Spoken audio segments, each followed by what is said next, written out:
Je ressens le besoin de vitesse. Contact 2.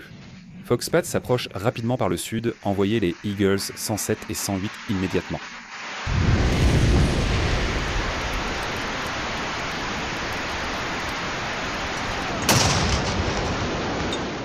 Les paramètres de la guerre changent à chaque nouveau conflit, et la Seconde Guerre mondiale a été l'un de ceux qui l'ont rendu le plus évident. Selon Sun Tzu, la capacité d'atteindre la victoire en changeant et en s'adaptant selon l'ennemi s'appelle le génie. Un bon commandant doit toujours être attentif aux changements apportés par le présent, cherchant toujours à se mettre à jour et à sortir de sa zone de confort.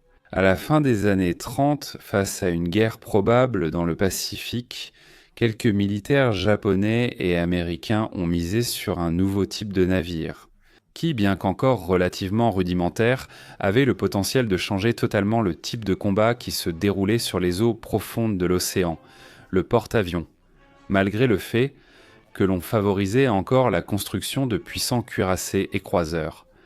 La marine japonaise comptait 10 porte-avions opérationnels avant le début des hostilités avec les États-Unis. L'utilisation de l'aviation navale fut le résultat du changement de doctrine de la marine japonaise, menée par l'amiral Isoroku Yamamoto, qui envisageait déjà l'efficacité de la combinaison des navires et des aéronefs. Depuis longtemps, Yamamoto savait que, quel que soit le nombre de navires et d'armements dont disposait le Japon, la capacité industrielle des États-Unis pourrait facilement surpasser tous les efforts de la fragile industrie japonaise. Dans un effort de guerre, ce qui s'est effectivement produit. Pour contenir l'élan américain à poursuivre les hostilités, cependant l'amiral Yamamoto a planifié un coup décisif au début des combats. Une façon de miner fatalement le moral américain et tous les moyens de riposte militaire rapide dont disposaient les Américains. Et alors, après des mois de préparation, Pearl Harbor a été attaqué. Le 7 décembre 1941, un essaim de chasseurs et de torpilleurs japonais a attaqué la plus grande concentration militaire américaine dans le Pacifique. Des cuirassés d'Encorsantué, des croiseurs, des destroyers et de nombreux autres types de navires ont été coulés ou gravement endommagés dans les eaux peu profondes de la base navale, lors d'une attaque précise qui a également causé de sérieux dégâts à l'infrastructure de l'île. Avec la perte de seulement 59 aviateurs, la marine japonaise avait frappé le cœur de la flotte nord-américaine, causant des dégâts, au point que même le titan industriel mettrait un bon moment à s'en remettre complètement. Il était désormais prouvé, de manière historique et concrète, ce qu'un porte-avions pouvait accomplir, bien plus qu'un simple moyen de projeter une force d'attaque légère et précise sur de longues distances. Le porte-avions est une arme de dissuasion et de réaffirmation du pouvoir géopolitique, un moyen d'établir la domination et d'intimider d'éventuels ennemis, l'une des armes les plus redoutées fondita à ce jour. Mais ce que beaucoup oublient, c'est qu'à chaque fois qu'une nouvelle arme prend de l'importance sur le champ de bataille, des mesures apparaissent rapidement pour annuler les avantages qu'elle offre. Il en a été ainsi avec le développement du sous-marin, qui a d'abord semé le chaos dans les marines non préparées, mais qui est vite devenu la victime des sonars. Les hydrophones et les charges de profondeur ont poussé les sous-marins suivants à devenir plus silencieux et à voyager à de plus grandes profondeurs, ce qui a conduit à des mesures de destruction de sous-marins encore plus efficaces. Et ainsi de suite. Il n'en a pas été autrement avec le porte-avions. Ces symboles de puissance, qui au fil des années ont gagné en déplacement et en prestance, sont devenus le cœur opérationnel des principales marines du monde. Et avec ce statut, une grande cible a également été peinte sur les ponts de tous ces grands titans d'acier. Dans le but de défendre les porte-avions, divers aéronefs ont été créés afin de protéger le navire contre d'éventuels ennemis. Dans les années 60, avec les missiles anti-navires lancés par d'autres avions et navires devenant plus modernes, comme les K-22 soviétiques. La protection des porte-avions devait être assurée par un avion rapide, facilement mobilisable, capable d'utiliser les technologies avancées nécessaires à l'interception. En 1961, le président John F. Kennedy a nommé Robert McNamara comme son secrétaire à la défense. À cette époque, la marine et l'armée de l'air américaine étaient à la recherche d'un nouvel appareil pour répondre aux besoins spécifiques de chaque branche. L'armée de l'air travaillait sur le projet TFX et la marine sur le FADF, pour Fighter Air Defense Fleet ou chasseur de défense aérienne de la flotte. Les deux projets avaient comme exigence similaire un avion supersonique bimoteur pouvant accueillir 2 membres d'équipage et doté d'une grande capacité en carburant et en armement. McNamara, cependant, estimait que le gouvernement américain dépensait inutilement des ressources dans divers projets. Il ne comprenait pas la nécessité d'avoir plusieurs aéronefs pour des usages différents et considérait la multitude d'avions dans la flotte américaine comme un grand excès. C'est pourquoi, bien que cela déplaise aux militaires de la marine et de l'aéronautique, il a unifié les 2 projets en un seul, en privilégiant les caractéristiques de l'armée de l'air. Le même chasseur devant être adopté par la marine, avec quelques modifications pour pouvoir être utilisé à bord.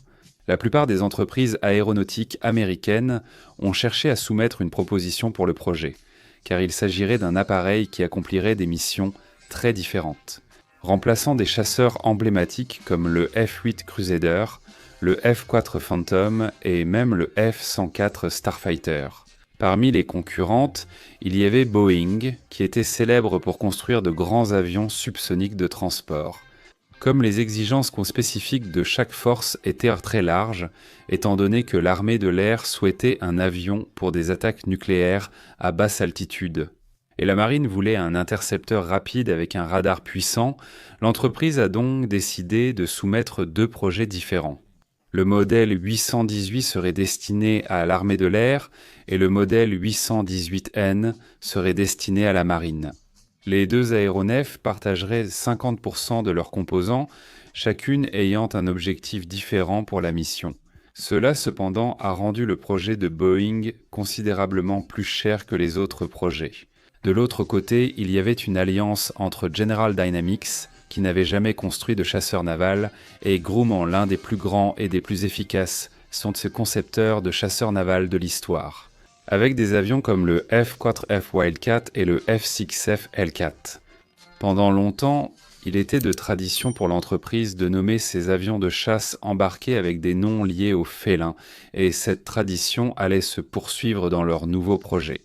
Cependant, Boeing a eu raison de développer des avions différents, car la conception de McNamara, qui consistait à concevoir un chasseur unique pour la marine et l'armée de l'air, ne plaisait pas aux militaires de la commission de sélection.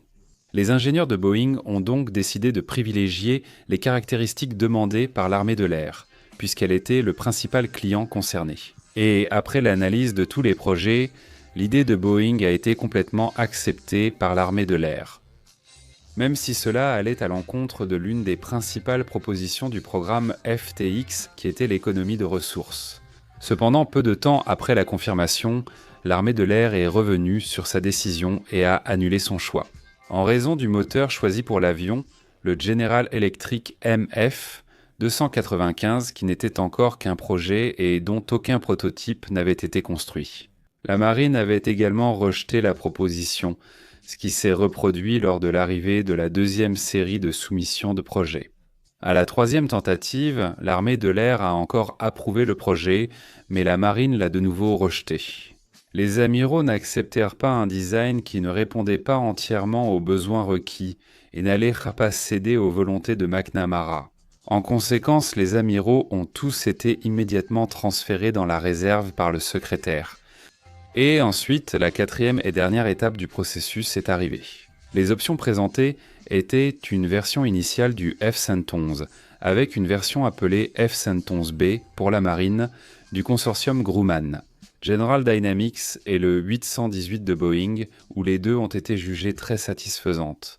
Avec un design exotique des entrées d'air sur le dessus du fuselage, la gagnante du processus a finalement été Boeing. Bien qu'il ait été moins cher à produire que le concurrent de Grumman, l'économie de ressources grâce aux pièces communes avec les autres avions était bien inférieure à ce qui était attendu. À cela s'ajoutaient les doutes de McNamara quant à la capacité de Boeing à produire un chasseur supersonique embarquable supérieur à ceux des 2 autres plus grands fabricants de chasseurs navals au monde. Cela l'a poussé à modifier le choix du projet en faveur de la proposition de Grumman General Dynamics, donnant ainsi naissance au légendaire F-11-11 Aardvark. Aardvark est un mot d'origine africaine désignant un animal ressemblant à un cochon avec un grand et long museau qui rappelait le nez d'un avion. Le F-111 fut le premier avion à être équipé d'un nouveau type d'aile, les ailes à géométrie variable. Avec cette configuration, le pilote pouvait modifier, au sol ou en vol, l'angle que les ailes formaient avec le fuselage.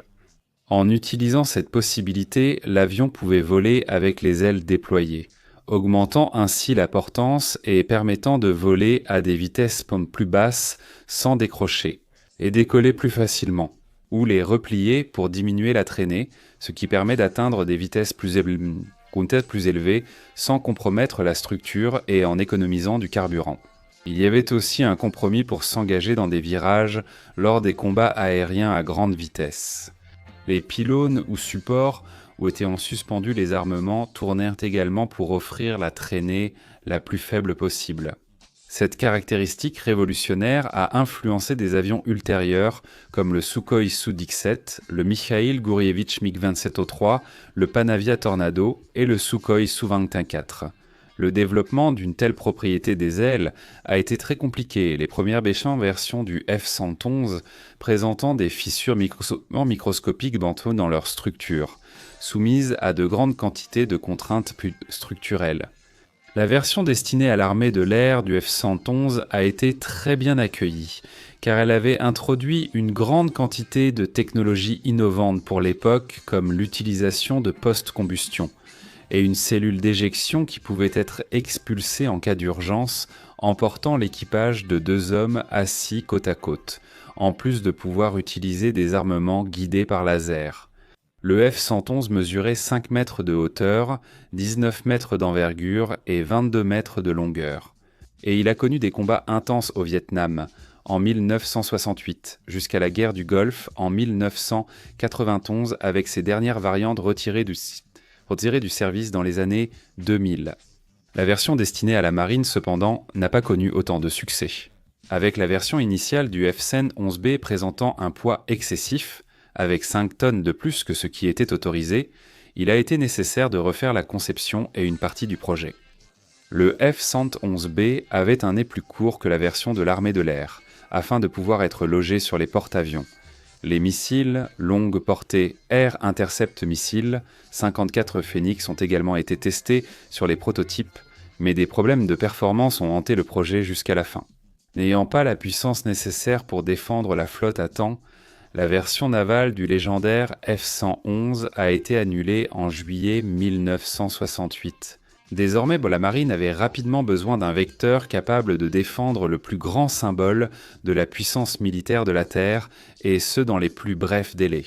Personne n'était mieux placé que la Grumman Aircraft Corporation pour répondre à cette demande. Après avoir obtenu en 1966 un contrat pour concevoir un nouveau chasseur supersonique embarqué, les experts de Grumman ont abouti au design 303. Grâce à la grande influence de leur chef de projet, le vice-amiral Thomas Francis Connolly Jr. et du chef des opérations navales, l'amiral Thomas Inman Moorer. Ajouté à la tradition de nommer les chasseurs navals avec des noms félins, cela donna naissance au chat de Tom, ou Tomcat. Le projet 303, qui recevra plus tard la désignation F-14 Tomcat, avait pour mission de remplacer la flotte des F-4 Phantom, en plus d'offrir des caractéristiques de manœuvrabilité supérieures à celles-ci. Au cours des combats au début de la guerre du Vietnam, il a été observé que les avions MiG-21 avaient des performances supérieures en combat rapproché et en capacité de manœuvre. Les F-4 rapides mais néanmoins lourds souffraient lorsqu'ils engageaient les petits et agiles MiG vietnamiens, qui étaient également équipés de canons, ce que les premières versions du F-4 ne possédaient pas. Car une doctrine américaine erronée croyait que les combats aériens ne se dérouleraient qu'avec des missiles. De nombreuses occasions d'abattre l'ennemi ont été perdues lorsque les pilotes américains se trouvaient à courte distance de l'ennemi. Mais ils ne purent l'abattre à cause de la distance minimale de verrouillage des missiles ou de leur dysfonctionnement. La leçon avait été apprise et, sur cette base, une légende allait maintenant naître. La marine a alors lancé le programme VFAX, ou avion d'attaque et de chasse expérimental, qui, après l'échec du F-111B, exigeait un appareil avec une vitesse maximale de Mach 2. 2 membres d'équipage, 2 moteurs avec des sièges en tandem, l'un derrière l'autre, et qu'il soit équipé d'un canon Vulcan de 20 mm à haute cadence pour le combat aérien rapproché. L'appareil devait être doté d'un système d'armes moderne capable d'employer des missiles Air Intercept Missiles, 54 Phoenix Air Intercept Missiles, 7 Sparrow et Air Intercept Missiles, 9 Sidewinder. Le design de Grumman a été l'un des finalistes et a réussi à remporter le concours au début de 1969.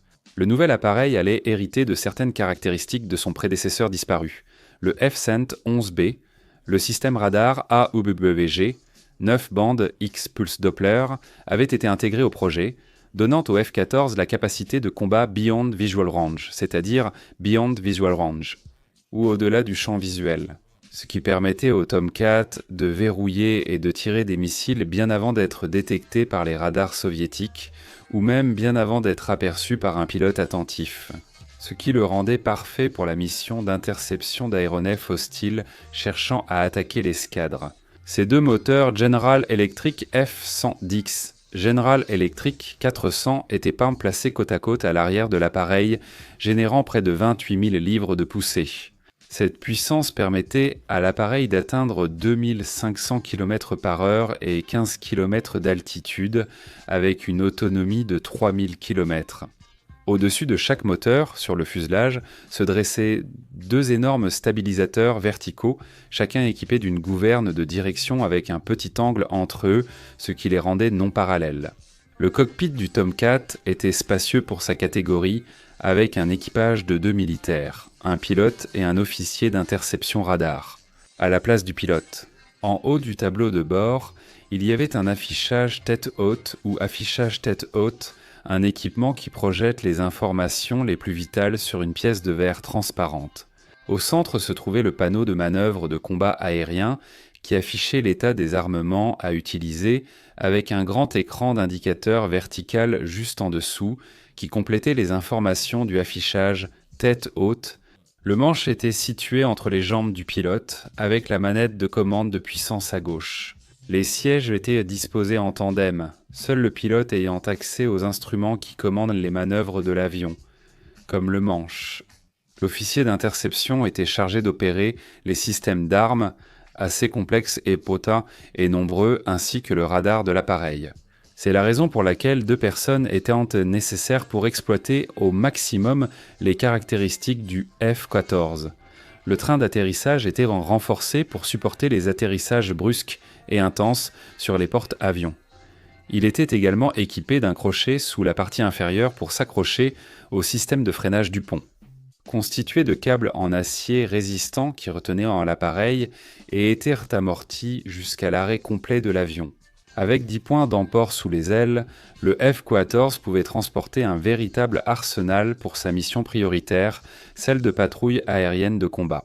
Il pouvait combattre à courte distance avec son canon Vulcan de 20 mm et son Sidewinder qui poursuivait des cibles à infrarouge à moyenne distance, avec ses missiles radar Sparrow ou abattre des ennemis jusqu'à 200 km de distance avec ses missiles AIM-54 Phoenix. Pour éviter les retards bureaucratiques, la marine a sauté l'étape de construction des prototypes et a déjà lancé la production en série de l'appareil. Le premier modèle était le F-14A, avec 478 exemplaires livrés à la marine et, curieusement, 79 exemplaires livrés à l'Iran. Au début des années 70, l'Iran était encore l'un des grands alliés des États-Unis. Et la force aérienne impériale iranienne exigeait un avion capable d'intercepter les Mikoyan Gurevich 25 qui effectuaient des vols de reconnaissance au-dessus de son territoire, en provenance de l'Union soviétique. On proposa alors le meilleur intercepteur américain de l'époque, mais sans certains composants secrets et avec un moteur moins puissant. En 1979, cependant, il y a eu la chute du gouvernement du Shah, et l'Iran est devenu une république islamique qui a coupé la plupart de ses relations avec les pays occidentaux. En raison de cela, il y a eu un embargo sur de nombreux produits envers le pays, en particulier sur les armes. Et pour cette raison, après le retrait des F-14 en 2006, tous les avions qui n'allaient pas être exposés dans des musées ou préservés ailleurs ont été détruits, pour éviter que des pièces de rechange ne tombent entre les mains des Iraniens. C'est pourquoi il est extrêmement rare de voir un modèle de F-14 de nos jours. Le Tomcat a participé au retrait de Saïgon par les États-Unis en 1975, mais il n'est jamais entré en combat. Le baptême du feu du F-14 aurait lieu ailleurs, bien loin de là, dans les eaux internationales, près de la Libye.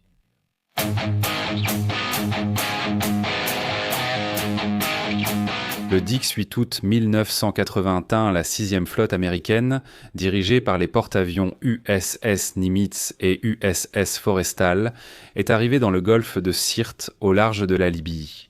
En lançant des exercices militaires dans les eaux internationales, la force opérationnelle a autorisé le décollage d'avions de surveillance avancés E-2 Hawkeye, escortés par des chasseurs F-4 et F-14. L'envoi de ces appareils autour de la zone d'exercice avait pour but de détecter toute agression grâce à l'alerte précoce. La zone d'entraînement n'avait pas été choisie au hasard. En 1973, le dictateur libyen Mouammar al-Kadhafi déclara que la région du golfe de Sirte appartenait à son pays, ce qui allait à l'encontre des conventions internationales. Pour cette raison, à plus d'une occasion, des avions libyens ont tiré sur des avions américains après qu'ils aient franchi la ligne imaginaire créée par lui, appelée la ligne de la mort. Le président Ronald Reagan, en prenant ses fonctions, a décidé de défier le dictateur libyen et a alors autorisé l'opération Liberté de navigation dans le golfe de Sirte. Ce type d'action militaire peut se produire lorsqu'un pays commence à prendre trop de mesures contre la libre circulation dans des zones reconnues comme des eaux internationales. Et elle a pour objectif d'intimider l'agresseur et de le pousser à cesser les hostilités. Lorsque la marine définissait les règles d'engagement des avions américains et qu'on a demandé au président jusqu'où les avions devaient poursuivre les ennemis, Ronald Reagan a répondu « jusqu'au hangar si nécessaire ». Avec le début de l'opération, la plupart des avions intercepteurs libyens ont été envoyés pour repousser les avions américains qui franchissaient la ligne de la mort. 2 Mikoyan Gurevich, 25 Foxbat ont été détectés en train de s'approcher de la zone d'entraînement.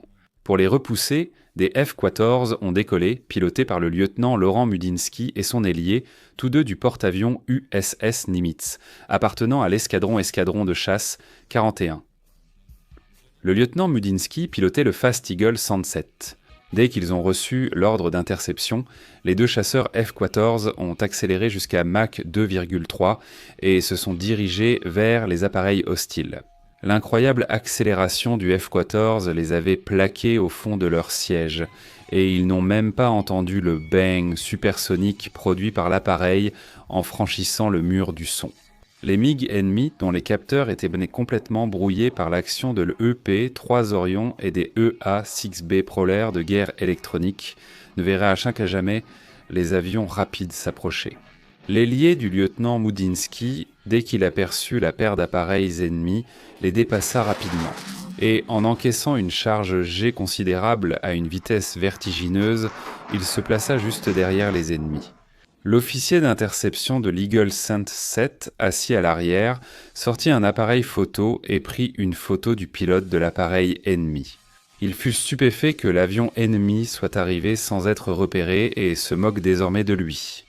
Ensuite, le pilote libyen reçut un geste obscène, fait avec les mains par l'officier d'interception de l'Eagle 107. Après cette étrange rencontre, les deux Mikoyan Gurevich, 25, ont immédiatement rompu leur formation de vol et sont retournés à leur base. Le 18 août a comptabilisé environ 70 interceptions similaires. Les Américains commentaient que la partie la plus excitante était d'essayer de communiquer avec les pilotes libyens pendant les interceptions. Avec les navires de guerre américains naviguant au sud de la ligne de la mort, le gouvernement libyen a pensé qu'il s'agissait d'une invasion, mettant toute la puissance militaire en état d'alerte. En guise de représailles, ils allaient préparer des attaques d'interception dans les jours suivants. Le deuxième jour des opérations, le plan pour protéger la zone d'entraînement restait le même, avec les E2 donnant l'alerte précoce et les F-14 effectuant des patrouilles peu de combat. Le lieutenant Muginski à bord du Fast Eagle 107 était en mission une fois de plus, mais cette fois comme ailier du commandant Hank Kliman à bord du Fast Eagle 102. Après 1 heure de patrouille dans son secteur assigné, à 7h15 du matin, le commandant Kliman allait retourner avec son ailier vers le porte-avions. C'est alors que son officier d'interception détecta un contact non identifié, à 120 km au sud, s'approchant de leur zone de réponse. Les deux F-14 ont tenté de contacter le A2 Hawkeye, qui était en orbite près de leur position. Mais en raison du volume des communications radio, l'appareil n'a pas reçu la communication des deux. En entrant dans une formation Loose 2, développée au Vietnam, Fast Eagle Sunset a pris une altitude de 40 000 pieds par rapport à son leader et s'est placé légèrement derrière et à sa droite. Après les manœuvres, le contact ennemi a commencé à se diriger vers eux deux. Ils ont alors décidé d'effectuer une interception appelée Eyeball Shooter ou interception œil-tireur. Dans cette manœuvre, l'appareil qui sert d'œil va à la rencontre de l'ennemi, tandis que le tireur se faufile derrière les ennemis pour les détruire. Le commandant Kliman a servi d'œil, tandis que le lieutenant Muginski a servi de tireur. Ce à quoi Kliman ne s'attendait pas, cependant, c'est qu'il ne s'agissait pas d'un seul avion ennemi, mais bien de deux. Les deux Sukhoi Su-22 libyens volèrent si près l'un de l'autre que la signature radar ressemblait à celle d'un seul appareil. L'opérateur de l'avion radar à proximité a averti qu'il avait intercepté une transmission de l'un des chasseurs, disant qu'il était prêt à tirer, ce qui s'est produit seulement quelques secondes plus tard. Le Su-22, qui menait la formation, a tiré un missile K-13 contre les F-14 qui sont sortis indemnes de cette attaque. Car le missile avait perdu sa cible en raison de l'impressionnante vitesse d'interception des deux groupes. Par radio, le commandant Kliman ordonna au lieutenant Muginski de s'occuper du tireur, tandis qu'il gérerait son ailier. Après l'ordre, les deux F-14 se sont placés derrière le Sukhoi 22, qui a tenté de prendre des mesures d'évasion. Clément s'est alors approché du Sukhoi 22, mais le Libyen se dirigeait vers le soleil levant. Le soleil a perturbé le système de guidage des missiles qui suivaient les ondes infrarouges. Et son officier d'interception a eu besoin de 10 secondes pour s'assurer que l'armement suivrait bien la bonne cible. Avec la gâchette enfoncée, l'appareil a légèrement tremblé lors de l'activation et du largage du missile. Sidewinder, qui a laissé une traînée de fumée blanche en fonçant vers la queue du Sukhoi, lequel a tenté d'effectuer des manœuvres aériennes, a rapidement subi l'impact. Le missile avait touché les surfaces de contrôle de l'appareil, les rendant complètement inutilisables. Le pilote libyen s'est éjecté peu après et l'appareil est tombé dans la mer. Muginski s'est alors placé derrière un autre Mikoyan Gurevich et, après avoir reçu la confirmation de destruction de son chef, il a demandé « Commandant, dois-je l'abattre ? Oui, abattez-le. »« Lui, » répliqua Kliman, donnant à Muginski peut-être la meilleure réplique qu'un pilote puisse recevoir. En essayant d'utiliser ses missiles Sidewinder, Muginski s'est rendu compte que l'un d'eux ne fonctionnait pas et qu'il n'a pas pu le tirer. En essayant d'utiliser le radar à courte portée, il s'est rendu compte que cela ne fonctionnait pas non plus. Et le Sukhoi 22, profitant de la fenêtre d'action, a effectué un virage serré et encaissé 6G en essayant de décrocher l'ennemi de sa queue. Muginski a alors tiré son seul Sidewinder fonctionnel, qui a d'abord perdu la cible et est passé directement devant l'avion hostile. Immédiatement, Muginski a basculé sur le canon Vulcan de 20 mm, mais son missile, tiré soudainement, a retrouvé la cible, encaissé une incroyable accélération de 45 G et a touché le chasseur libyen pris au dépourvu. Dès que la destruction a été confirmée, tous deux ont reçu une transmission de l'United States Ship Nimitz. Eagle 102, Eagle 107, ici l'United States Ship Nimitz, vous êtes autorisés à vous défendre. Ici Eagle 102 et 107, 2 victoires confirmées. L'engagement n'avait duré que 3 minutes 44 secondes. Les Libyens étaient entrés dans la zone de danger et y avaient été détruits. Et aujourd'hui, l'Aigle 102 est en cours de restauration et de préservation pour être exposé. Muammar al-Kadhafi serait marqué par cet incident pendant des décennies où, à plus d'une occasion, il tenta de se venger des forces américaines. L'opération fut considérée comme un succès et avait réussi en grande partie à restaurer l'indépendance des eaux internationales dans la région pour tous les navires. Un résultat qui cependant ne durerait pas très longtemps.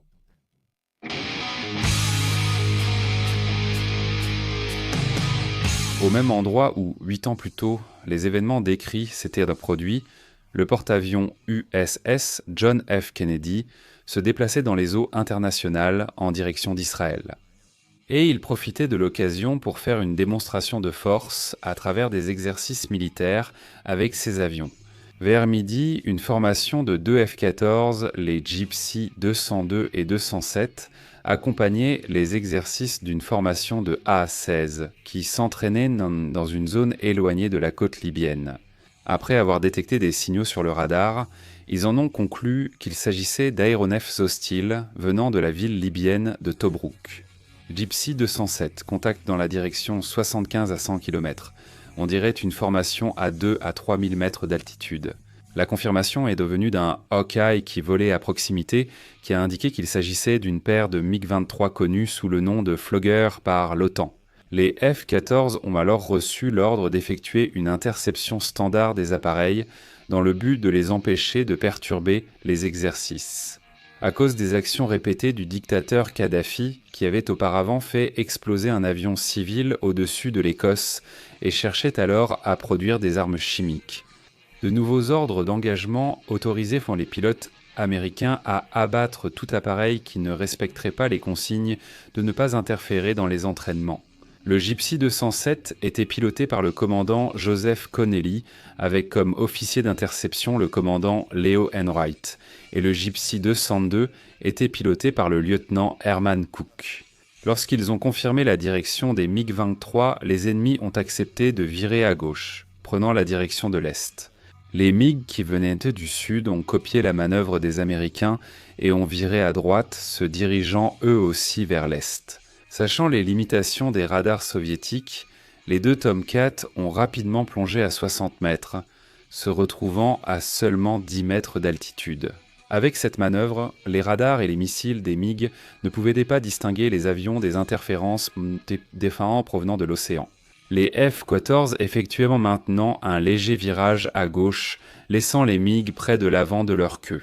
Pendant quelques instants, ils attendaient l'autorisation du porte-avions pour effectuer l'interception comme ils le jugeaient le mieux.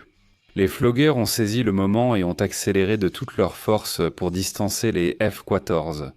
Les Américains ont continué à effectuer des virages pour vérifier les intentions des pilotes libyens. Et, après le 5e virage, les MiG ont imité le mouvement des Tomcats, signalant qu'il était temps de passer à l'action. Maintenant, les 2 duos étaient sur une trajectoire de collision, avec le duo américain venant du nord et les Libyens venant du sud. Dès que les MiG sont entrés dans la portée du radar du F-14, le Gypsy 207 a rapidement tiré un missile. Fox On. Le missile, un Sparrow guidé par radar, avait été tiré par l'officier d'interception du Gypsy 207.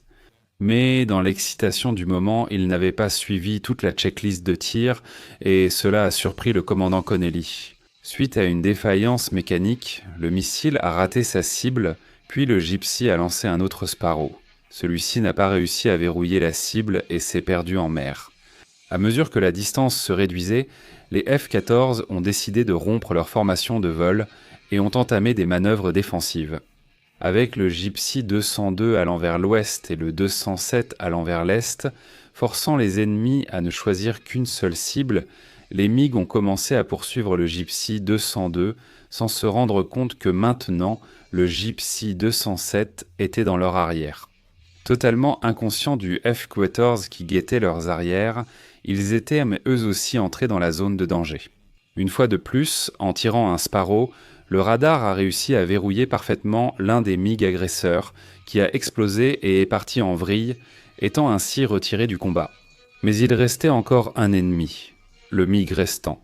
Il commençait sa fuite, mais maintenant c'était Gypsy 202 qui était sur sa queue, celui qu'il chassait quelques instants auparavant. À une très courte distance et avec une vue idéale sur l'ennemi. Le lieutenant Herman Cook, cependant, n'arrivait pas à entendre le signal sonore indiquant que son missile verrouillait la cible. Cook a tenté plusieurs fois, mais son Sidewinder n'arrivait pas à verrouiller la cible. C'est alors que son officier d'interception, le lieutenant-commandant Stephen Collins, l'a interpellé. « Tire dessus. Je n'ai pas de verrouillage. » « Bon sang, tire dessus. »« Fox 2, je n'y arrive pas, je n'ai pas de verrouillage. » Ce n'est qu'à ce moment-là que Cook s'est rendu compte qu'il avait fait une grosse bêtise. Il avait oublié d'augmenter le volume du système sonore du verrouillage du missile. Et dès qu'il a corrigé son erreur, il a entendu le bruit assourdissant de l'arme, qui était avide de démanteler sa cible. Missile verrouillé FOAX-2. Le Sidewinder a volé en direction du MiG et quelques secondes de tension se sont écoulées jusqu'à ce qu'une violente explosion détruise complètement l'avion ennemi. Bonne destruction.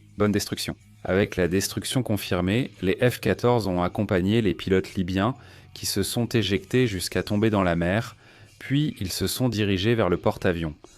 Malheureusement, l'armée de l'air libyenne n'a pas réussi à secourir ces pilotes, qui n'ont jamais été revus. Mais c'est loin des zones chaudes de danger de la Méditerranée que le F-14 a trouvé son élément d'immortalité, en apparaissant au cinéma. Dans le film Top Gun, Les As de l'air, le film de 1986, avec Tom Cruise en vedette, a marqué toute une génération. Les scènes clichés des années 80 étaient entrecoupées par le grondement des chasseurs, tandis que des scènes de la vie réelle se mêlèrent à la beauté de la fiction. L'impact du film a été si grand qu'il y a eu une augmentation de 500% du recrutement dans la marine et l'armée de l'air l'année de sa sortie. Et jusqu'à aujourd'hui, il n'est pas rare de croiser des aviateurs portant leur classique Ray-Ban doré aux commandes d'aéronefs dans les couloirs aériens du monde entier. Dans le film, le jeune officier Pete Maverick Mitchell intègre l'école d'élite des aviateurs de la marine des États-Unis, le programme Top Gun, accompagné de son officier d'interception, Nick Goose Bradshaw. Tous deux sont sélectionnés pour l'école après un incident avec un MiG-28 ennemi.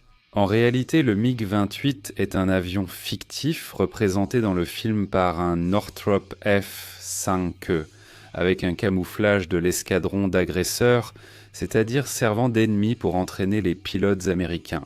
Il est également possible d'identifier des avions avec un camouflage similaire lors du combat contre les instructeurs qui utilisent des A4 Skyhawks. L'école Top Gun existe réellement, même si elle n'est pas exactement comme elle est montrée dans le film.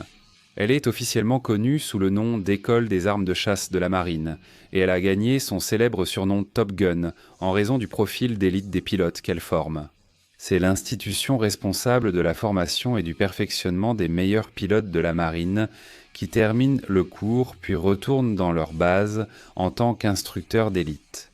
La routine au sein du programme est extrêmement dure, avec des études et une préparation préalable au vol aussi exigeante que possible, pour promouvoir le professionnalisme et rappeler que la vie réelle n'est pas un film hollywoodien.